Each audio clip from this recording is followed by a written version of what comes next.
Hello बच्चों, let's read this question. So this question says, what is the centripetal acceleration of a point mass which is moving on a circular path of radius 5 meter with a speed of 23 meter per second?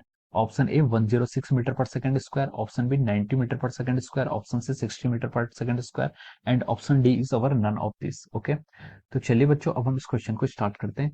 तो देखिए बच्चों, इस question का जो आपका की concept है, इस क्वेश्चन का की कॉन्सेप्ट हम यहाँ पर लिख सकते हैं, this is based upon our centripetal acceleration. ये एक सर्कुलर मोशन है जिसमें हमारा क्या है, एक सेंट्रिपिटल एक्सेलरेशन हमें फाइंड आउट करना है। ठीक है, यहाँ पर हम क्या लिख सकते हैं, सेंट्रिपिटल एक्सेलरेशन लिख सकते हैं। ओके, तो चलिए अब हम इस क्वेश्चन को आगे प्रोसीड करते हैं।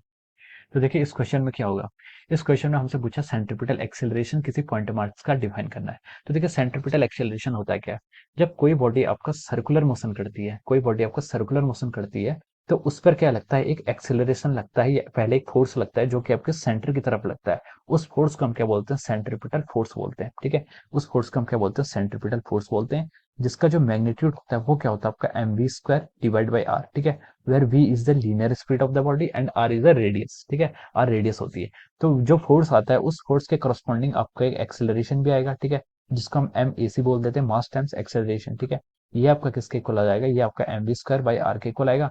एम से एम कैंसिल कर देंगे तो यहाँ पर जो आपका एक्सेलरेशन आ रहा है, सेंट्रिपिटल एक्सेलरेशन, इसकी वैल्यू कितनी आ जाती है आपकी वी स्क्वायर बाई आर। ठीक है, so this is the centripetal acceleration जो किसी बॉडी के सर्कुलर मोशन करने पर एक्ट होता है। ठीक है, एक एक्सेलरेशन इनवर्ड होता है, इसकी डायरेक्शन क्या होती है आपकी टुवर्ड्स द सेंटर, इसकी डायरेक्शन होती है। ओके, अब हमसे पूछा है कि व्हाट इज सेंट्रिपिटल एक्सेलरेशन, हमें उसका मैग्नीट्यूड बताना है। ठीक है, जस्ट सिंपली तो एसी को क्या लिख सकते हैं, V square by R. V कितना आपको देखिए क्वेश्चन में गिवन है 23 मीटर पर सेकंड, इसकी स्पीड गिवन है, तो हम लिख सकते हैं 23 का square divide by R. R कितने हैं आपके, रेडियस।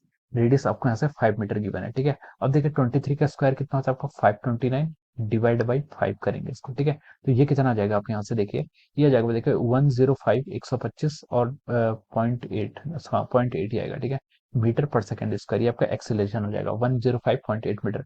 इसका देखिए सबसे जो कॉमन, जो सबसे नियरेस्ट आंसर है इसका, वो क्या हो जाएगा आपका 106 मीटर पर सेकंड स्क्वायर। ठीक है, तो ये आंसर क्या हो जाएगा इसका, आपका फाइनल आंसर हो जाएगा। We can write down that 106 metre पर second square is the final answer of this question. And ये आपका ऑप्शन ए से क्या कर रहा है, मैच कर रहा है। तो हम लिख सकते हैं कि यहाँ पर आपका ऑप्शन ए क्या होगा, option A is correct. Option A क्या होगा, इसका राइट आंसर होगा, करेक्ट आंसर होगा। Okay, so this is the answer, option A क्या हो जाएगा, इसका राइट आंसर है।